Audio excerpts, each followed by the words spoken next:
Is it a big deal? Well, we're going to talk about that today. Apparently, this person probably doesn't think so, but I guess I've been kind of focused on some Exodus type things recently because of the Bible Bowl. So I guess I'm on a kick. Although we're not going to be in the book of Exodus, we're going to be in the time of the Exodus.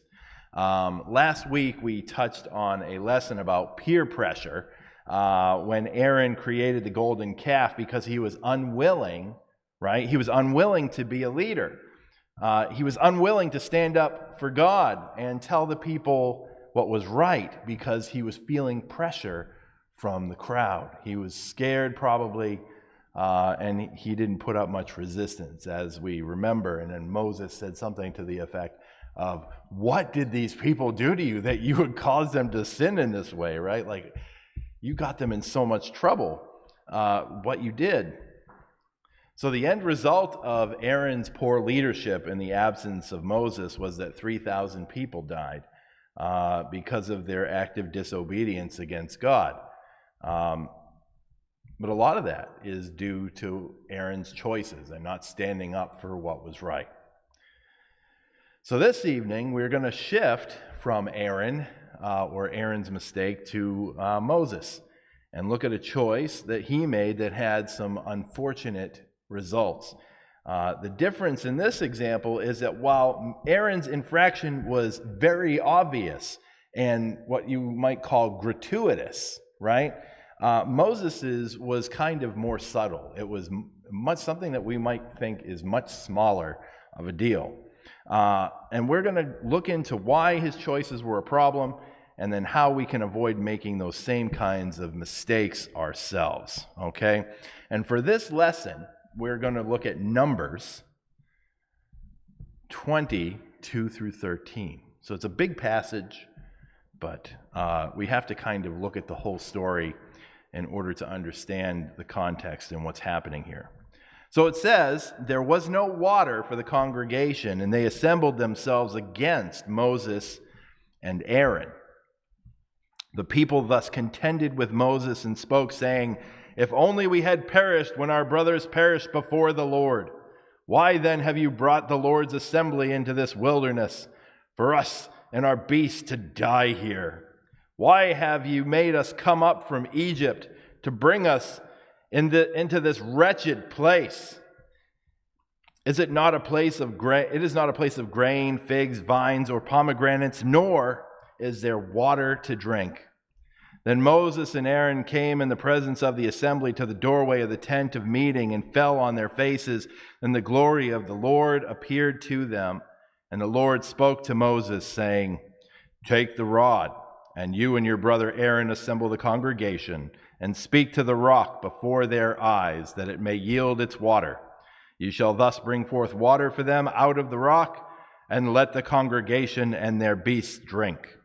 So Moses took the rod from before the Lord, just as he had commanded him. And Moses and Aaron gathered the assembly before the rock, and he said to them, 'Listen now, you rebels. Shall we bring forth water for you out of this rock?' Then Moses lifted up his hand, and he struck the rock twice with his rod. And water came forth abundantly, and the congregation and their beasts drank. But the Lord said to Moses and Aaron, 'Because you have not believed me, to treat me as holy in the sight of the sons of Israel, therefore you shall not bring this assembly into the land which I have given them.' Those were the waters of Meribah, because the sons of Israel contended with the Lord, and he proved himself holy among them." So what's going on here? What's the background of this? The people of Israel had been wandering the desert for a lot of years at this point. They are starting to approach the 40-year mark. Miriam, Moses' sister, had died already, and Aaron is going to die very soon after this. And the generation of Moses is passing away, as was the Lord's punishment to them for complaining and being afraid of the people of Canaan. So the people find themselves in a place without water, a desert basically, on the southern border of their close kin, the Edomites, right? The Edomites go back to Esau and Jacob, and they have no water, and the people begin complaining again. And this is something that happens over and over and over again throughout all of the Exodus. It's a regular pattern. Moses, at this time, when this passage is happening, is probably very frustrated, and he's probably angry because of the incessant complaining, because God keeps providing and doing for the people of Israel, and yet they still whine and complain. This is evident, by him calling the people, "You rebels. Shall I speak the water from the rock, you rebels," right? He's sick of them. He is tired of them. They are ingracious and complaining all the time. And he's just had enough. And Moses is old, he's tired, he's aggravated, and they go to the Lord again in their current crisis of not having any water. And God tells Moses, "Speak to this rock, and then the water will come forth." So God, I think, is being understanding here, right? He says to speak to the rock. I think he wants to deal softly with Israel because they are suffering. And if you have ever known what it's like to suffer from thirst over a long period of time, you know that it is not a good thing. So the Lord wants to show them his power and that he's still with them. But Moses has the wrong attitude, right? Moses is pretty angry, and he chooses to strike the rock with his staff instead. Now, Moses did not do exactly what God told him to do. He changed it ever so slightly. Instead of speaking to it as the Lord commanded, he hits it. He chose to deviate from God's command. This is not, what one would think is on par with making a golden calf and proclaiming that this is the thing that brought you out of Egypt. That seems to be a much more major infraction. But this has some serious consequences with it as well, not for the people of Israel, but for Moses himself. And why does he do that? Why does he do it? I kind of alluded to why I think he did it, but it doesn't exactly tell us, does it? But what we do know is that God found it extremely disrespectful. He felt like it was an affront to his holiness. Now, it's very likely Moses just acted out of anger. And how many of us have done that, right? We just snap on somebody, or we say something we shouldn't have. You have 2 seconds when you're just like, blah, blah, blah, you just let it out, just, and we pour out this negativity, this bad attitude on people that we feel like have been ungrateful to us. Especially if you're a leader of these thousands of people over these 40 years, and they're always whining and complaining against you no matter what you do, right? There's bound to be some resentment there. Although there shouldn't be, right? There shouldn't be. But there is. And so it was a careless mistake, but one that had a profound consequence. God told Moses that he's not going to enter the promised land. So God's chosen prophet for the people of Israel, God's friend, a man who led the people for 40 years, a man who knew God face to face, right? Deuteronomy 34:10, "Since that time, no prophet has risen in Israel like Moses, whom the Lord knew face to face." This man would die looking into the promised land and never stepping foot there. And this is the mistake that caused it. There's a lot of things, and I think I've alluded to some of them, that we can pull out of this, right? But there's 2 main ones. I think the first one is managing our anger or our bad attitude. Being controlled by anger, fear, frustration, or our bitterness can often lead us to make bad or poor decisions in our life. In this particular instance, Moses was very likely frustrated and angry at the people. Instead of opting for God's gentle and understanding approach of speaking to the rock and allowing the glory of the Lord to refresh the people, Moses went for some violence, right? And frustration. He took it out on the rock. He smacked it. And God took that smack as an affront to his holiness, right? And actually, when you read in the New Testament, in 1 Corinthians chapter 10, it says the rock was Christ. And so he struck the rock. And you can see why that might be a problem. So the waters that came from the rock are even named Meribah, right? That means strife, that there is aggravation, frustration, and bitterness between Moses and the people, between the people and God, and between God and Moses. So there's all of this aggravation and strife, and all of it's wrong. And God is the only one here that is calling for calmness and gentleness and respect. It brought to mind this verse from the New Testament, from James in 1:19 through 20, that says, "This you know, my beloved brethren, that everyone must be quick to hear, slow to speak, and slow to anger. For the anger of man does not achieve the righteousness of God." The anger of man does not achieve the righteousness of God. And that's what happened here. The lesson here is that we need to check our attitude and remind ourselves to be humble when we deal with other people, and especially when we deal with God. And all of us are here together to serve God in holiness and truth, in spirit and in truth, and we should be honoring him and rejoicing him and not ever acting with bitterness or resentment or anger in our hearts. That's why it's so important to forgive people when they wrong us, because Christ forgave us, right?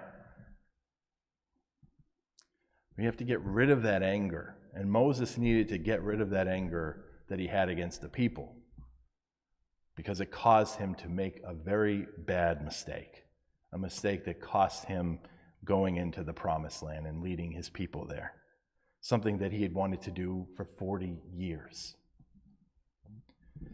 The other lesson that I get from this incident has to do with perfect obedience, or obedience in general. It's often the case that people believe that they can alter the word of God ever so slightly to something that they prefer, and that God will just be okay with it, right? Many do not think it is a big deal to make these little deviations, and that they can serve and worship God in a way that seems more acceptable to them, even though it's not what God asked for, especially if what they're doing is what they feel is well-meaning. There are varied and numerous incidents of people taking liberties that they should not have throughout the whole Old Testament. It is something that comes up over and over again. Nadab and Abihu were Aaron's oldest sons, and they offer something called strange fire. That's what the Bible calls it, right? To the Lord, right? It says in Leviticus 10:1 and 2, "Now Nadab and Abihu, the sons of Aaron, took their respective fire pans, and after putting fire in them, placed incense on it, offered strange fire before the Lord, which he had not commanded them. And fire came out from the presence of the Lord and consumed them, and they died before the Lord." Right? So what was in that strange fire? Did they mix up the herbs or the incense in a way that they should not have? It doesn't really tell us what they did, but it was minor probably, but to God it was major. So when we think something is not a big deal, sometimes it is a big deal. And in this case, they paid with their life. And maybe Moses was thinking, I just hit the rock. What's the big deal? Well, to God it was a big deal. It was an affront to his holiness. And it prevented him from going into the promised land. I think the problem is that we're not supposed to believe that we can worship God in our own way. That we should look to serve God in his way, his truth, his righteousness. And that the point of being a Christian even is to let go of the self, to let go of the arrogance and the presuppositions and the thinking that we can do something right without God. That we think we can do whatever we want. There's another example too, actually, that I wanted to bring up before I get too far off on that. And this is the account of Uzzah, somebody who was trying to be helpful, right? And did something that you might feel is kind of minor. But it wasn't minor. It was a major thing. And that's the point. We don't know what is a major and minor thing with God. 2 Samuel 6:6-7, it says, "But when they came to the threshing floor of Nacon, Uzzah reached out toward the ark of God and took hold of it, for the oxen nearly upset it. And the anger of the Lord burned against Uzzah, and God struck him down there for his irreverence. And he died there by the ark of God." So the example of Moses striking the rock, the example of Nadab and Abihu offering strange fire, and Uzzah touching the ark, all serve to remind us that what we do in our worship, how we conduct ourselves in our life as Christians, all of those things matter. They matter. And that we shouldn't be thinking about taking all kinds of liberties with the Lord.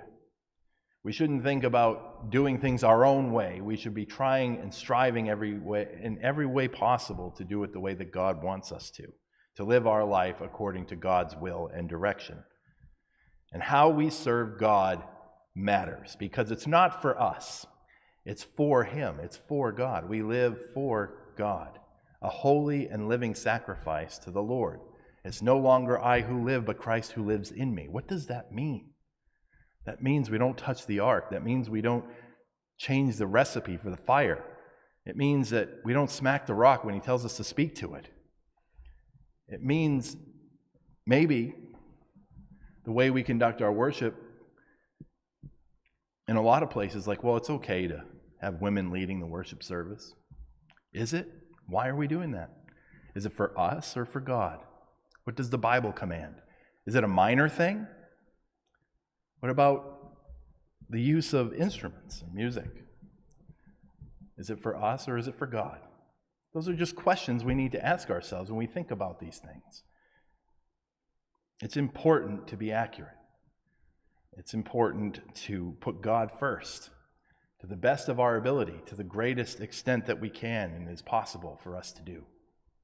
So there's a couple of different things that we learn from this incident with Moses and this rock, right? Our attitude should be one of gratitude and positivity and encouragement and love, not anger and frustration and bitterness. And also that what we do matters. So yes, is it a big deal? It is a big deal. If God tells us to do it, then we should. And we don't necessarily know what's important, what's not important.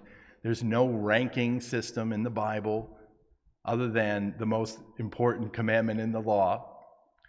But essentially, all the things are important because God's important. And if He said it, then we should do it. At this time, I'm going to offer an invitation if anybody wants to come forward for whatever reason. I want to give you the opportunity to do that. If you want to become a Christian today and you're not a Christian, you want to reach out. Whether today, here, or on the internet, you can get a hold of us. You can send us a message. We're very available if you're out there. I want to offer you that opportunity as well.